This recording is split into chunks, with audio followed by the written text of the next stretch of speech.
Hello and welcome to today's webinar, Cybersecurity for Small Business. I'm Jolene Carey Pace, the Program Coordinator at the Wilkes University Small Business Development Center, and I'm thrilled that all of you could join us this afternoon, and thank you all for being so patient. Before we begin, I would like to thank Ryan for partnering with us and sharing his presentation today. Just a quick note to please put yourselves on mute so that we can avoid any background noise. And as we go along, you can type any questions that you might have into the chat box, and there will also be time at the end of the presentation to ask questions. And now I will turn the program over to Ryan. Thank you so much. Hey everybody, glad to see you guys.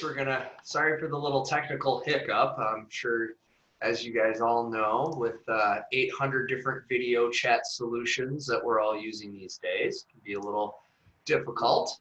I'm going to share my screen here. You're actually sharing your screen, Jolene? Oh, I am? Or no, Gerald is. Oh, Gerald, you might want to, we're looking at your email. Gerald, if you can unshare your screen.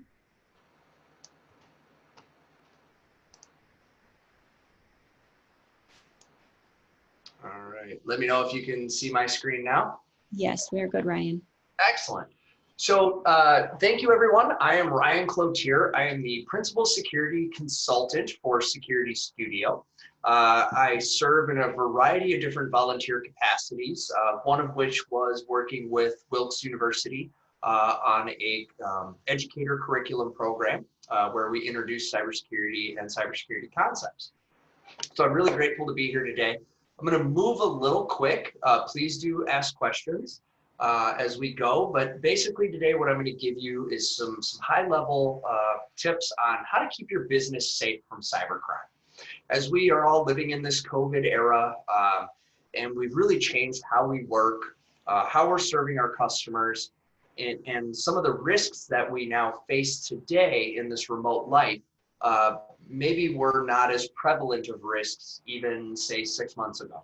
So we're going to kind of talk through this. The goal today is to give you the tips and tricks that you need to secure your business, to secure your customers, but also to secure your personal life. So a little bit about SecurityStudio very quickly. We are security experts on a mission. We are a values-based, mission-driven, vision-driven organization. Everything that we do is ultimately to serve our mission, and our mission is a very small one. We want to fix the broken information security industry. So, you know, not much work to do there. I say that a bit tongue-in-cheek, but that is why we exist. Quick background on myself. Again, I'm Ryan Cloutier. I am a certified information systems security professional. What that means to you is that I possess the highest accreditation that one can achieve in the world of cybersecurity. To give you some perspective, there's 140,000 of us that have successfully passed the exam. And I believe the last count that I heard was around 2 to 3 million that have taken the test. So you can imagine this is a very grueling exam, and it is really meant to show who's at the top of the game. I've been doing this for well over 15 years. You can tell from the gray hair. Half of that's from working in cybersecurity, half of that's from raising a teenager. I'm also a virtual chief information security officer to a handful of businesses, school districts, and small governments. You can follow me on Twitter at CloutierSec. I post some interesting and entertaining stuff out there.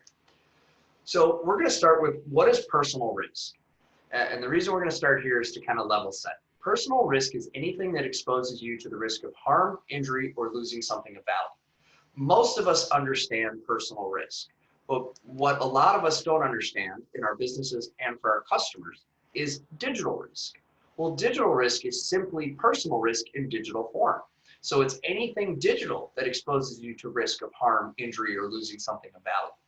So for example, a lot of us take credit card payments for processing the goods and services we provide our customers. We're taking on a risk when we take in that credit card information. The customer is taking on a risk when they provide that credit card information. They're trusting that we're going to do everything possible to keep their information safe and secure. And if we're not sure on how to do that, that risk could actually be pretty significant to us, and it can impact our business. So a couple of facts that I want to cover to level set. 60% of small businesses will go out of business within 6 months of having a cyber attack. 43% of small businesses are the target of cyber attacks. 91% of small businesses lack or have inadequate cyber insurance coverage. And just to bring all that home to you, the average cost that a small business will incur if they have a data breach or a cyber event is $2.2 million. Now, if we were in regular times, I'd say show of hands who has insurance, but I'm guessing most of you don't have a cyber-specific coverage, or if you do, it's probably inadequate for your needs. I would also ask show of hands who here has experienced a cyber attack. I would guess probably about 40% of you would raise your hand. So we ask ourselves, who is ultimately responsible? Is it my internet service provider? Is it Microsoft? Is it QuickBooks? Is it the credit card company that I bought the credit card reader from? Who is responsible? And the answer is you. You individually as a human and you individually as a business owner are ultimately responsible. Nobody else is responsible for your cyber safety, your digital security, except you. The risk that you choose to take on for yourself or for your business is very personal. And you need to protect yourself from crime. That is your responsibility. It's why you have a burglar alarm. It's why you have security cameras. We know that we can't prevent the robbery. So we do things to try to limit the chances we'll experience a robbery. We try to do things to increase the likelihood that the robbery will be unsuccessful. We do things like put bars on our windows, and we put bulletproof glass if we're in a rougher neighborhood up by the cash register to protect our employees. So all of those things that we're doing physically, we now in 2020 need to start to do digitally. The reason is that really we are living a digital life now. I would challenge anyone listening today to attempt to conduct a regular, normal day of life without a computer involved somewhere. So no driving the car, no talking on the phone, no shopping at the store, because computers are part of all of that. And the reality is that we can't, because we do live in a digital first life. So what are we going to do about that? How do we get started? Maybe you've never even heard the term cybersecurity before. So the very first step to any small business really getting their hands around this and figuring out what they're going to do to operate in this new world is knowing what your risk exposure is, knowing how at risk you are. And we'll talk about that in a little more detail. The next thing is to educate yourself on scams. Being aware of what is out there can help you to avoid it. There are many different scams, and we're actually going to cover a handful of them here today because I want to make sure you guys know, and ladies, and anyone else that identifies any certain way. I want all of you collectively to know what these scams are so that you're able to identify them. The number one thing you can do to defend yourself, your company, and your employees against cybercrime is being aware and educated on what cybercrime looks like. The next thing we'll talk about is updating your devices. It is so important to keep your devices up to date for your digital safety, but as well as the digital safety of your customers. We're going to talk about monitoring your financials. A lot of times fraud will show up in our financials, so we'll talk a bit about that. We're going to talk about doing the security triple check. This is a method that I've developed that is, if it is implemented, it is highly successful at preventing cybercrime. And lastly, we're going to talk about insurance and why that's needed. And this is all being done in the context of COVID. So we have COVID-19 happening. I do have a header slide on COVID, but I want you guys to just keep that in your mind, that how we do business today has changed because of COVID. How we're recovering economically is a challenge because of COVID. How you're going to conduct business into the future is probably a little bit different because of COVID. So knowing your risk, first question you have to ask is, are you asking the right questions before you share any information, before you're clicking, right? The number one risk to most people is still phishing. And getting in that email that's asking you to provide information or your customer receiving an email that appears to come from your business asking for sensitive information, right? This can be how the bad guys, the criminals, get into your system.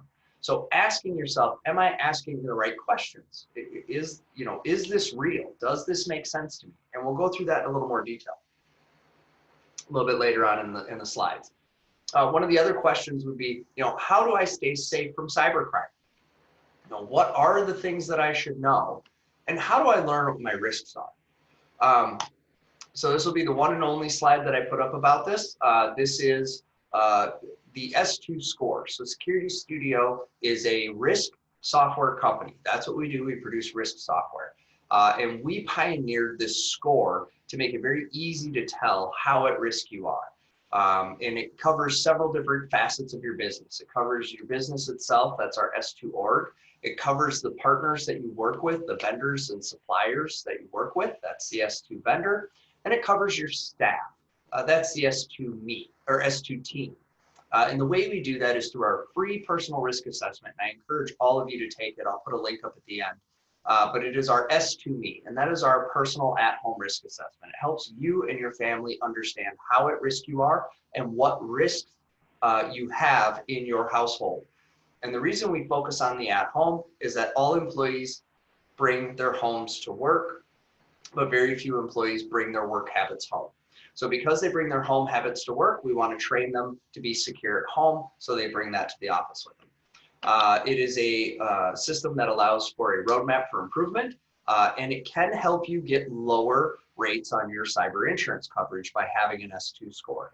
That shows your insurance company that you're taking security seriously and that you have done a proper risk assessment, which a lot of times can get you a better rate. So having said that, let's get into the meat and potatoes of why we're here today. Phishing and spam. Phishing is any type of email that you may receive, or a text message, or a phone call. We call text messages smishing and phone calls vishing. But the reality is it's all the same thing. It's an attempt to gain personal information from you, or an attempt to try to get your logins.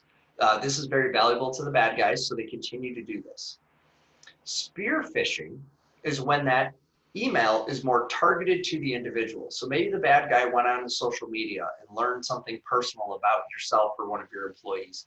They then use that personal information to make the email more believable. Whaling is when they are targeting the CFO, the CEO, the business owner, the business leader. That's a very specific email targeted to those folks in charge. And again, they're attempting to gain that login information. They're attempting to gain access to your financials, or they're attempting to gain access to your computers to use them as part of a larger crime that they're trying to commit. They love to use small business computers to try to hide their tracks when they're doing things like attacking larger companies or governments. And then lastly, we have impersonation. And impersonation is emails that come in appearing to be from official sources, such as your bank, the IRS, government agencies, key customers and clients. You got to be on the lookout for this stuff. The number one thing to do when you get an email that is from any official agency is not to engage the email. Do not respond to the email.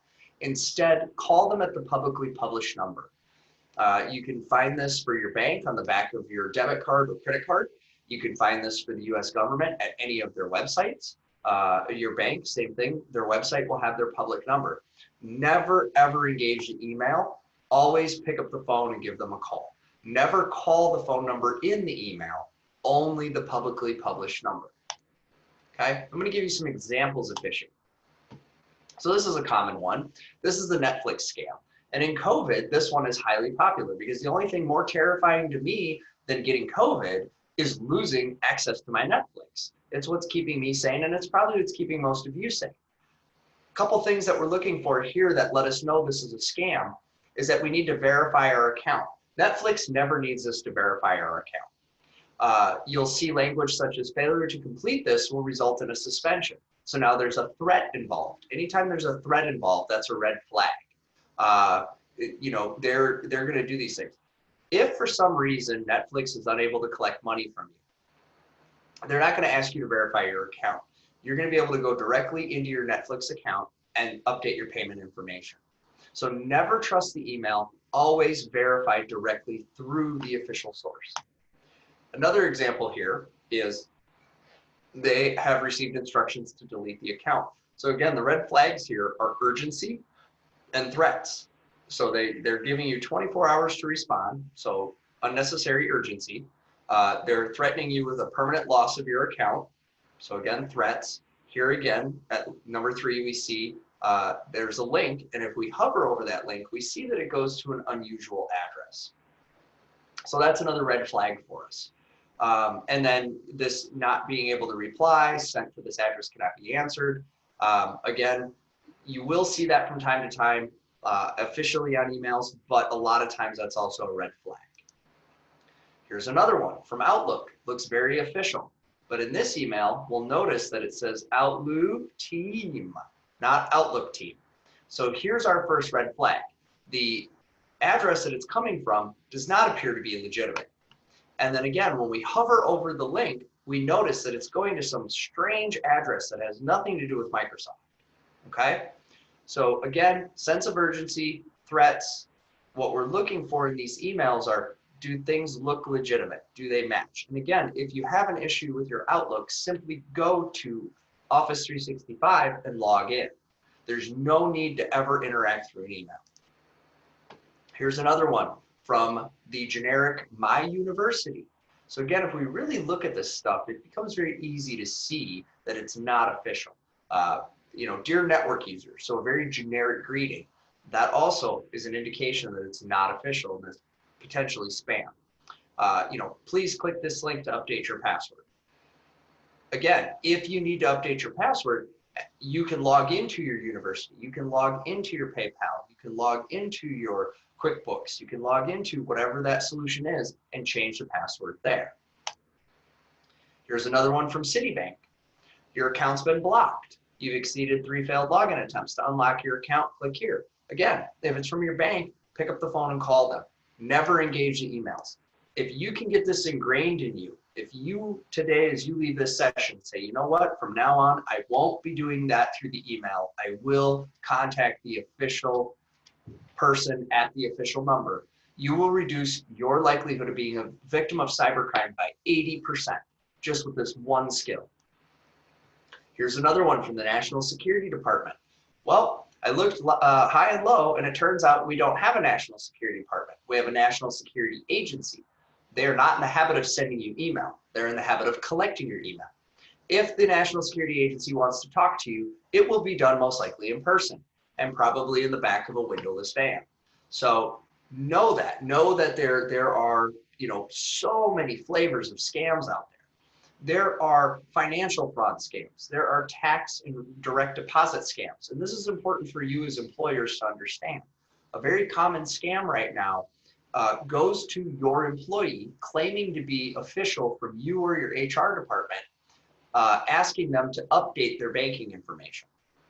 The other scam is where the scammer contacts you or the HR department claiming to be the employee looking to update the financial information.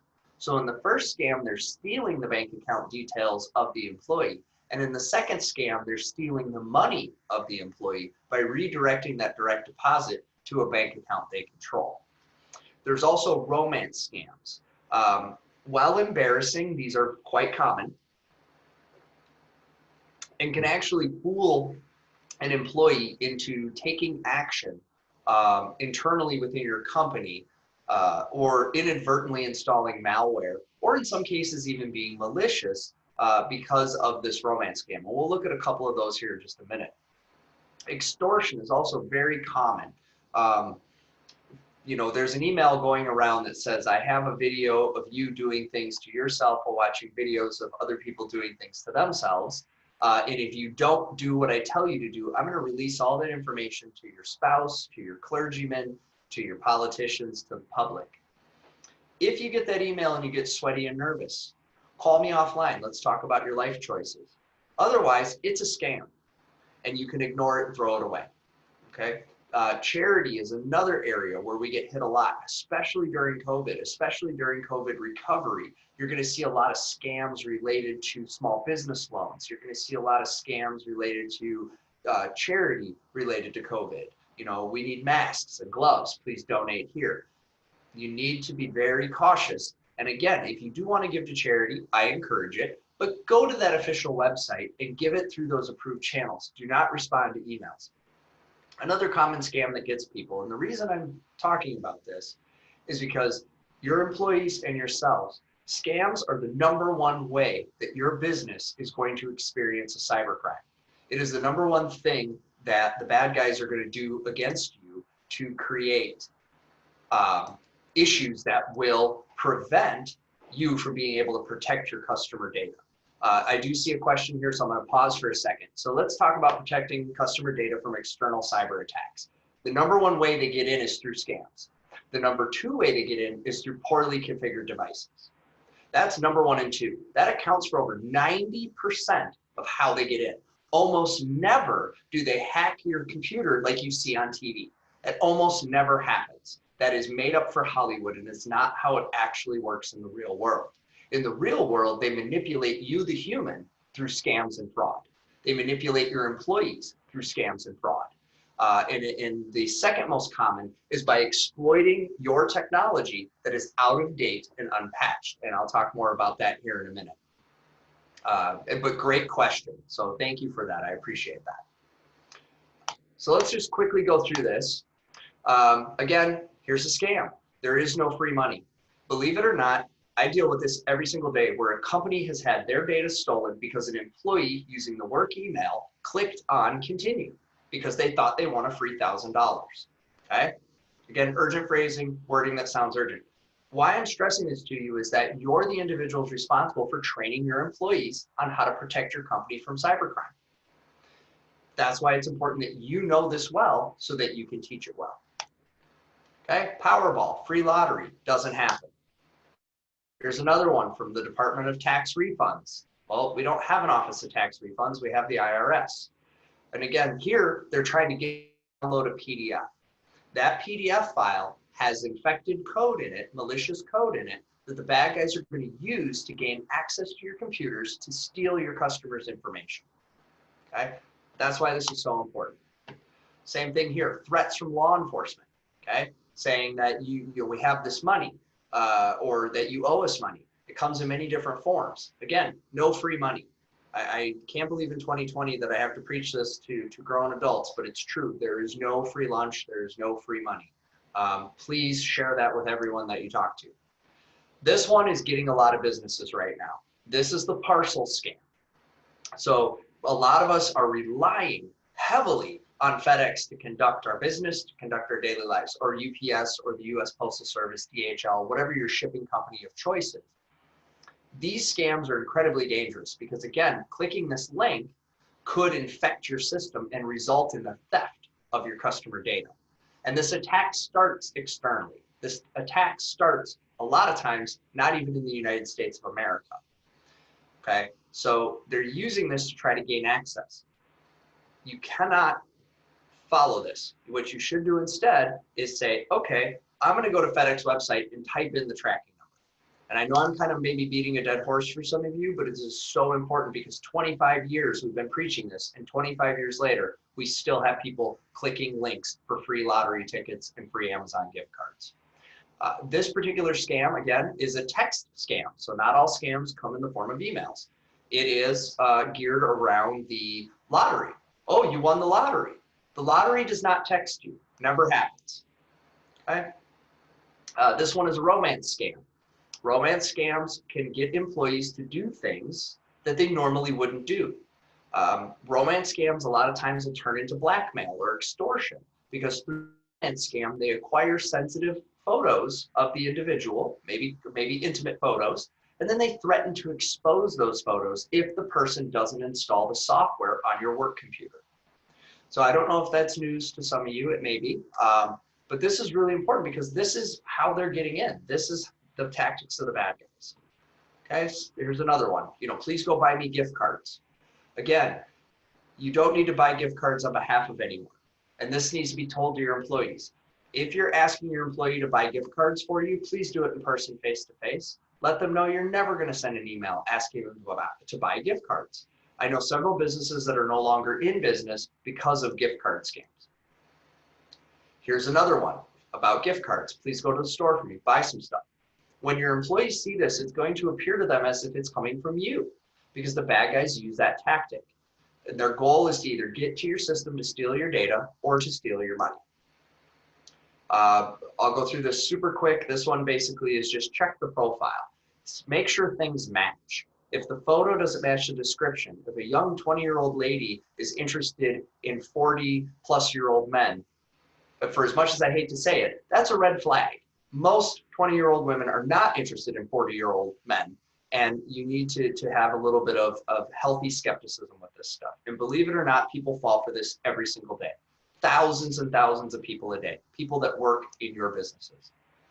And one of the ways they fall for it is that they will send fake credentials. They will claim to be from the United Nations, and they will send a credential. They will claim to be from the military. They will send a credential. This is how they're trying to prove.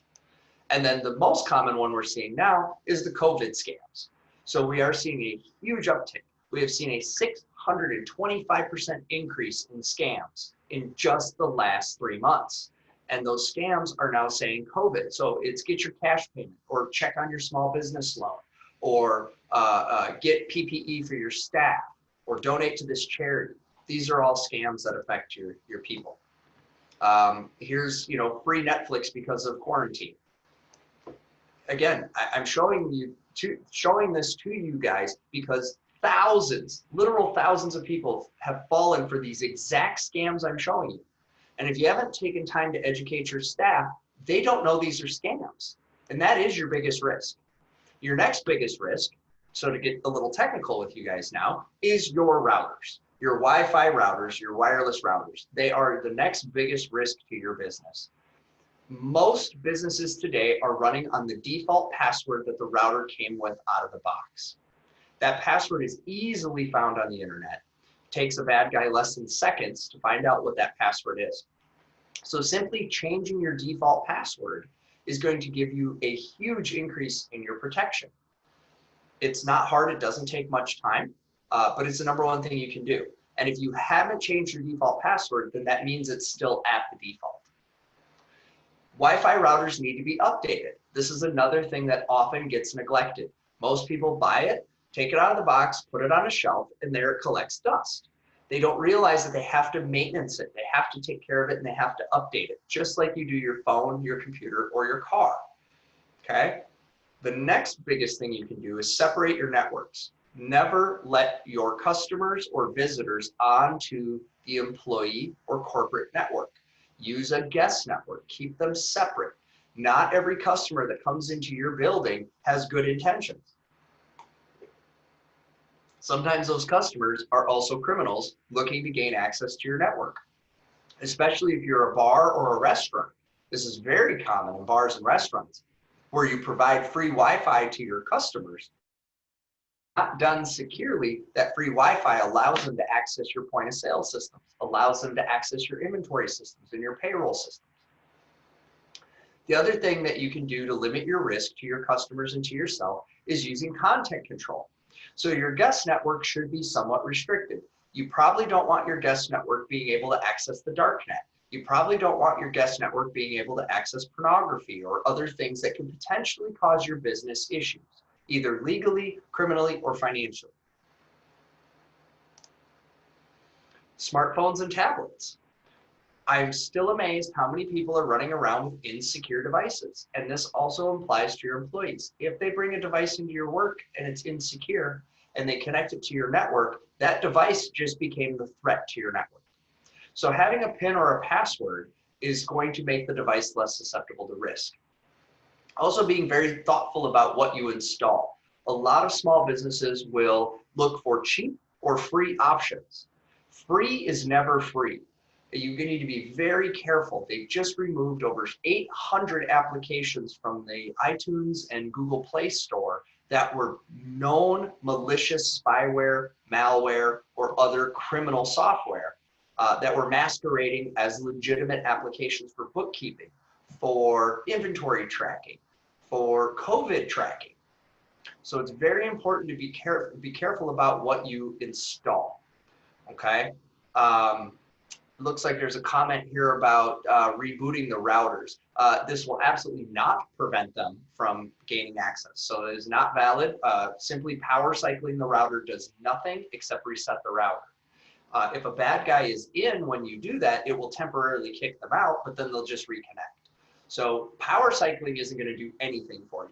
Changing the default password and updating the device will do something for you. Cell phones and tablets and smart devices, and a lot of us are using iPads in our businesses to run our cash registers. They are also susceptible to ransomware. They are also susceptible to viruses and malware.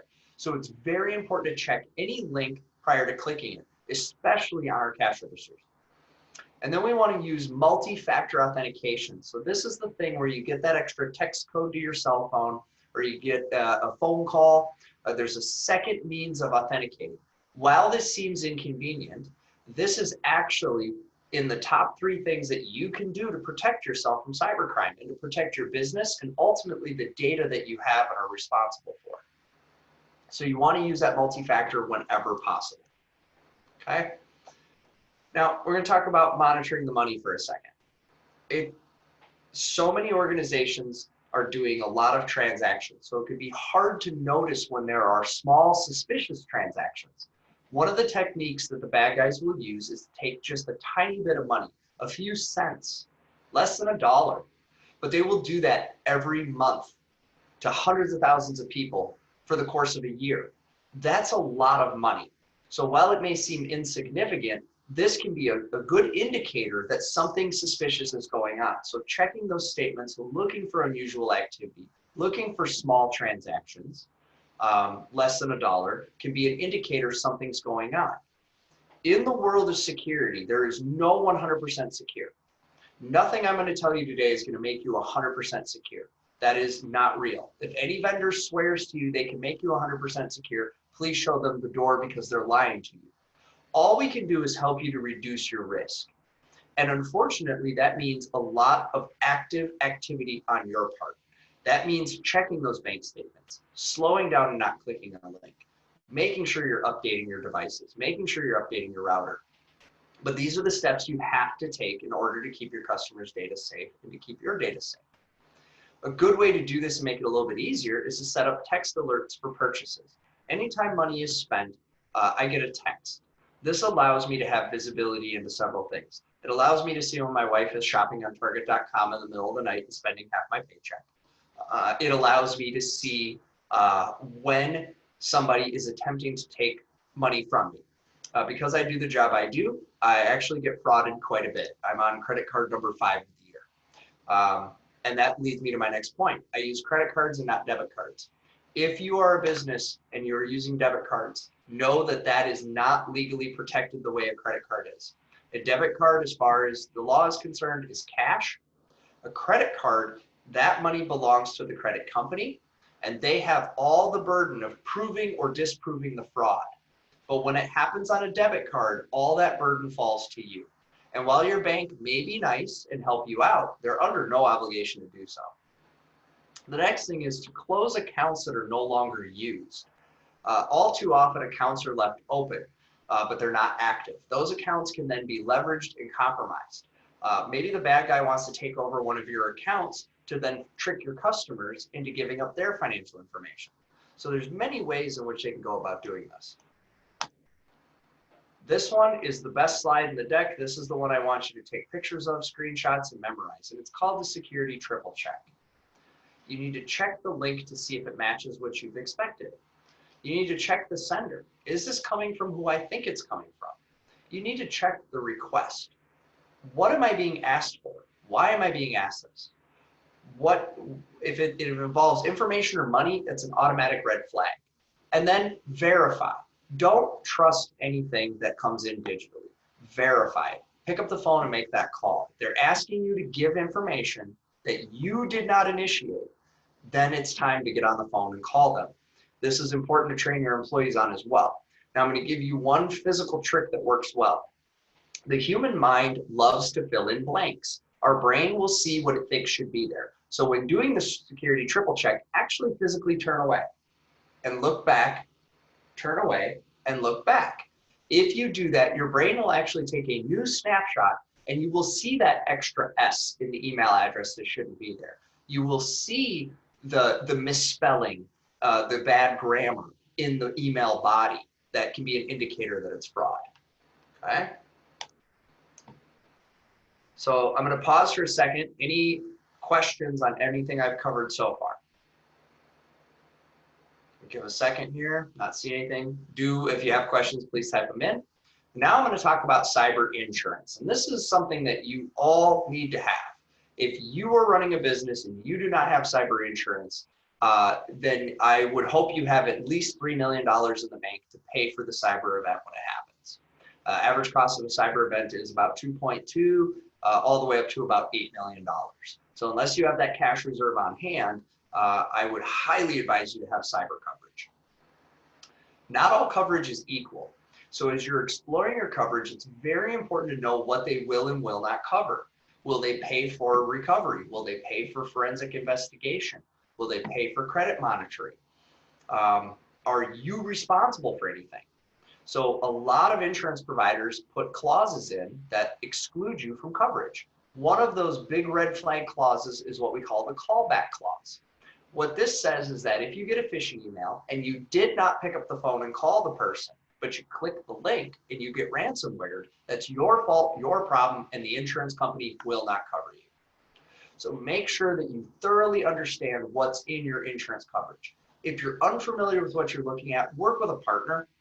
The reality is that security is highly specialized work, and you really do need a trusted partner that can help you navigate this. So unless you're completely comfortable running and managing your IT securely, unless you're completely comfortable with the inner workings of cyber liability insurance, it's highly advisable to use a security partner. They're going to help you stay out of those weeds. They're going to help you avoid those pitfalls. And ultimately, it's going to help you and your customers be more safe. So with a security partner, what you're looking for is someone that understands. And when we talk about security, there's lots of names. You've heard the term cybersecurity. You've heard the term information security, network security, IT security. It's all the same thing. So find a partner that does this specialized work to help you navigate this. Having a partner is going to help you catch things before they become issues. The average time from a cyber event to discovery is 285 days. That's 285 days that criminal is free to do whatever they want with your system, with your data. That's 285 days that you have no idea something's going on that could impact you or your customers. So having a security partner working with you can help you catch these issues before they become big problems that wind up in news stories or problems that cause you to be financially insolvent and close your business. A good security partner is going to be in the fight with you. They're going to be in that corner fighting alongside you. They're not going to be standing on the outside saying, well, sorry, we just monitor things. So you want to find a partner that's going to fight the fight with you. Taking security seriously and working with a security partner is going to help increase the trust that your customers have with you. Customers are becoming more savvy by the day about privacy and about data security, and they want assurances that you're taking all the steps that you can to protect their information. The best way to do that is by putting that responsibility in the hands of a licensed security professional who operates under a code of ethics. And then you can assure your customers that you're working with the best in the business and that they are doing everything possible to keep you safe. So to recap, to do the COVID recovery recap, we want to make sure that we've secured our network, that we've limited access to our devices, and that we've protected those devices through updates and patches. This is really the number one thing that you can do as a small business. Now, if there are more IT-minded folks on the call that would like to have a more technical discussion, I'm happy to do that. If anyone has any deep technical questions, I'm happy to answer that. I did intentionally keep this non-technical for a reason, and that is that cybersecurity and information security is a highly complex, highly specialized thing, and really is best served being done by those licensed professionals. That's your best bet to being safe and secure. We do this all the time. A lot of us are very comfortable plunging a toilet or unclogging a sink drain, but if the street sewer line has an issue, we're probably calling in the professionals. Looks like I have a question here. Cybersecurity insurance policies are not generally bundled in the umbrella. You may have a cyber, so there's two ways this goes. In the umbrella policy, there may be something that refers to cyber, but a lot of times that's actually referring to the physical equipment itself. So if you have fire or flood, tornado, natural disaster, or riot, they will pay for the replacement of the equipment. But that does not cover forensics investigations, data recovery activities, credit monitoring for the affected customers, PR, legal, these types of things. Those are covered under a cyber liability rider, and it's almost always a separate insurance policy, separate rider. The three I will tell you, Chubb is a good one, so Chubb Insurance. Marsh McLennan is another good one, and a group out of Wisconsin. Oh gosh, their name escapes me at the moment. I'll have to think about that for a second more. They're a relatively smaller org, but they're really good. They operate with a high standard of ethics. And I'll put together something formal and I'll send that to the folks here on the call today. I'll send a follow-up email, and that can be disseminated out to you guys. So lastly, I'm going to talk about the S2Me. S2Me is that free personal risk assessment. I encourage you to do this. I encourage you to have your employees do this. Even the best security professionals in the world, when they take this assessment, and it's relatively short, it's about 15 minutes, find that there's areas to improve. Nobody does this perfect. Nobody can do this perfect. But the more aware you are of what your risks are, the more likely you are to be able to prevent them and defend against them. And it is truly free. There is no catch at all. We do collect some data, but we do not use any personal information ever to market or sell or anything like that. And if you're not comfortable with that, make up some information. We're totally cool with that too. You can make up a fake name and you can make up a fake email. We're totally okay with that because we'd rather you become more aware of what your risks are and what you can do to solve for them. So with that, I'm going to go to questions.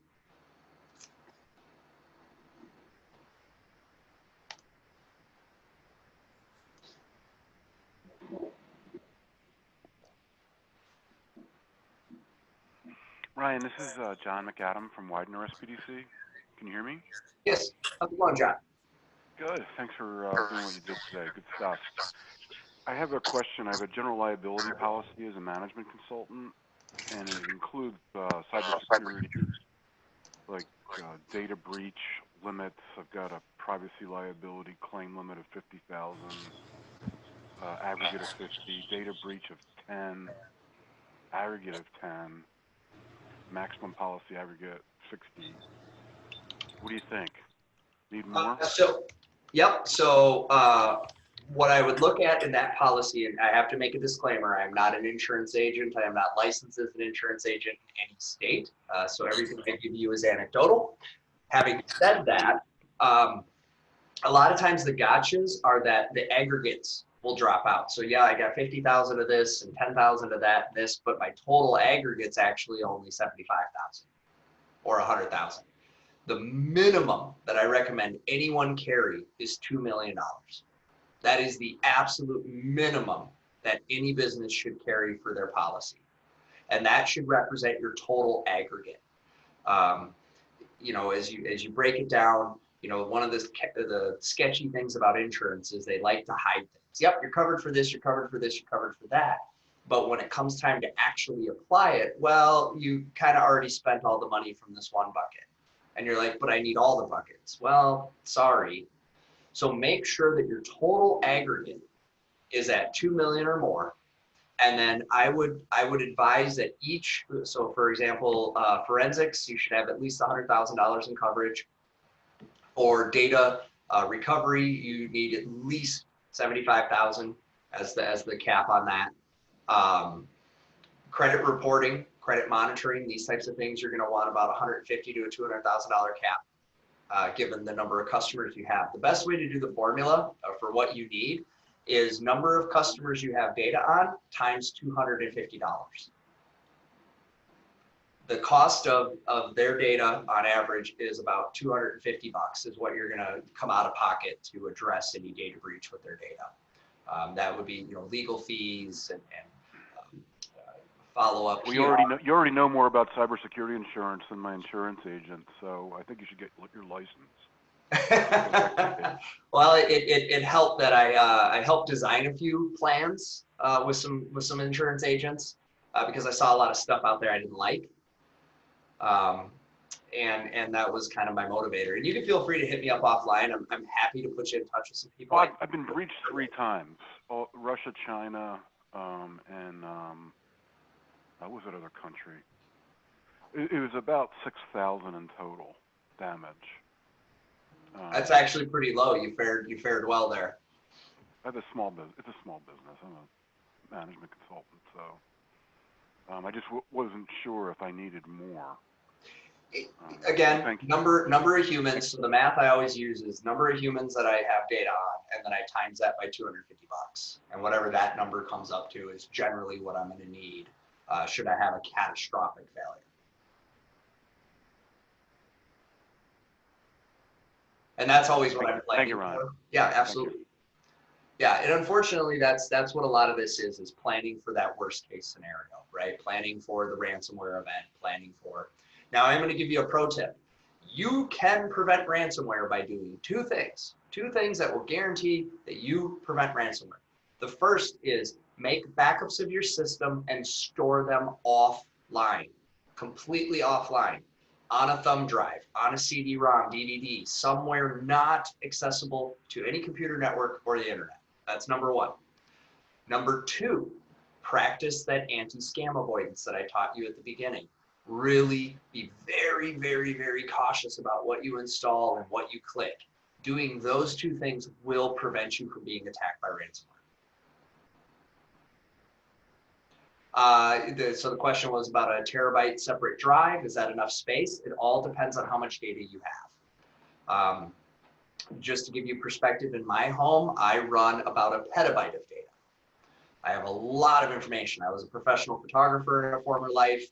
I host some things for my friends overseas that don't have access to American networks.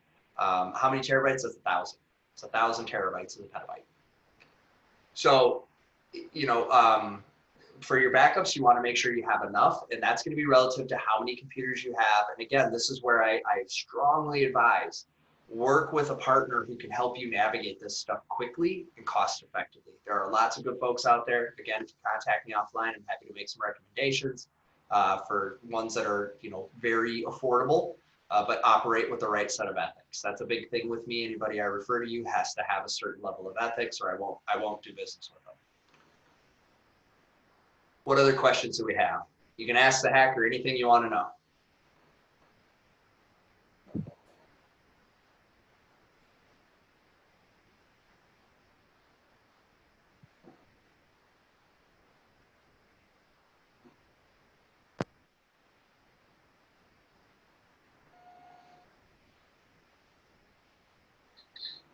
And you guys are always feel free to follow up with Jolie. She has my contact info. If you have questions that come up after this, if you wanted more of a technical deep dive and you didn't get that today, let me know that stuff. I'm always happy to work with you guys. I will find time. I will make time to answer your questions because it's very important to me and my personal mission in life that you get better at this, that we all get better at this, and I will invest in that as much as I humanly can. If you are of a more technical nature and you're curious about cyber, there is a YouTube show that I run on Thursday nights that you can check out called The Security Shit Show. And that will be a look under the cover at the hackers talk about. What do we think about it? So if you have any interest in that, that's something you can find out there as well. Can you hear me right now, yes. Ryan? Yeah. Okay. So I have a couple questions. I'm pretty new to this. So like 26 years old, I just started a business in November 2019. I incorporated it. So I've got no sales yet, nothing like that. But I'm just trying to start to be aware of everything. I'm planning to sell through Amazon, maybe someday a Shopify account. are they more responsible for the security side of it since I'm kind of using their channels, or do I still need to kind of take a lot of steps on my end as well for the security side of things? Yep. So you are ultimately still responsible, and you do need to take a lot of steps. What is nice is because you're using Amazon, things like protecting credit card information, that will be on them. Things like protecting the invoices that are generated in their system, that will be on them. You still have to protect the accounts that allow you to log into Amazon. You still have to protect the devices that you use to access it. So you do get to transfer a little bit of that risk to them, but you still do have that ultimate responsibility. Okay. So next question then would be, when you talked about switching the admin password on the router, things like that, like we have a password to use the Wi-Fi. Is that the same thing, or it's a little bit different? Yep, it's different. I actually built a guide on this. Let me pull it up and I'll put the link in. I actually made a how-to guide because I got asked so many times about this. Like, hey, how the heck do I do this? And I want to do this, but nobody can explain it in a way that makes sense. So I built a literal step-by-step guide on how to secure your home computer, your smartphone, your Wi-Fi router. And you can find that here. And I don't collect the email for that, so you can actually just download the documents direct. There's no catch with that, and it'll walk you through step by step how to go about doing it. Awesome. So one final question here. It's a little trickier, but so because I'm starting the new business, I was starting to try to secure the social username handles on different social media sites. One of them was Instagram. And I didn't follow anybody. I had no followers. I haven't posted anything. I didn't even tell anybody other than my mother about the business. So it's not like anybody knew. There was no activity, but I'm locked out of it now. The email is different. So I feel like it was hacked and switched. I've tried contacting Instagram. They're not getting back to me. I didn't know. Would you know of a way to get in contact through a support line? Or I'm also worried, are they able to monitor things I'm doing now because someone else maybe has access to that? I didn't have it linked to a Facebook page or anything. The only thing was I didn't have the two-factor authentication set up yet. And I think I had, at the time, had the same password as the Gmail that I used to set it up. But those are the only two things that I can think of. I mean, I grew up with the internet, so I'm pretty aware of being able to spot like phishing or things like that. I'm not saying I'm an expert, but you know, I've had a lot of experience what looks fake and whatnot. So I don't recall doing anything like that. It really threw me for a loop here. So I didn't know if you had any insight on that. I do have a friend who does IT, and he said it just might have been a part of some kind of a data leak or something. Yes. So yeah, is there anything I could do, or? So yeah, so step one, if you're ever in question, if you even suspect something might be off, go ahead and reset your passwords. That's a good habit to have. Just go ahead and do it if you suspect something's off. You're doing the right things. I mean, all you can do when it comes to social media accounts is continue to follow up with the account providers. So continue to follow up with Instagram. They do actually have a phone number. They make this stuff hard to find. Let's see. Yeah, since then, while you're looking for that, I put two-factor authentication on all my accounts and switched passwords, and I've done all that now. So I did take those steps. It's just now I'm bummed because I was so excited to get that username. It's rare when you can get it across all platforms. Right. And now I don't quite have access to it. So I'm like, So what I would do, I just put the phone number for Instagram. So their actual, get a human on the phone number, call it, work with them. They'll make you jump through a bunch of hoops. You're gonna have to verify a bunch of stuff. You may have to physically mail photocopies of things to them, but they will work with you to get that dealt with. That's awesome. I appreciate you so much. This was a great class. Good. And just for me, for feedback, you know, if you guys want another session where we go deeper into a particular topic, where it's more technical in nature, anything like that, let Jolene know. She'll let me know. Happy to put this on for you guys. Like I said, I did keep it kind of high level because I figured we probably had a pretty mixed audience. But anybody that's interested in diving deeper, you know, feel free to reach out. Definitely happy to help you. Just to wrap up, I want to say thank you to Ryan for being here with us today and sharing your insights and fielding some questions. We really appreciate it. It was very, very informative. Just a few housekeeping notes from my end. I will be making available the recording of this training on the Wilkes University SBDC YouTube channel, and I will email that link to all attendees. And also I will be emailing the link to a post-event survey so that we can determine which of our resources will best suit your needs and what topics you would like to see from us in the future. And with that, I want to thank everyone for attending this training. If you have any questions, please don't hesitate to contact us at the SBDC. I hope that you all have a wonderful rest of your day, and I look forward to seeing all of you at future webinars. Thank you so much.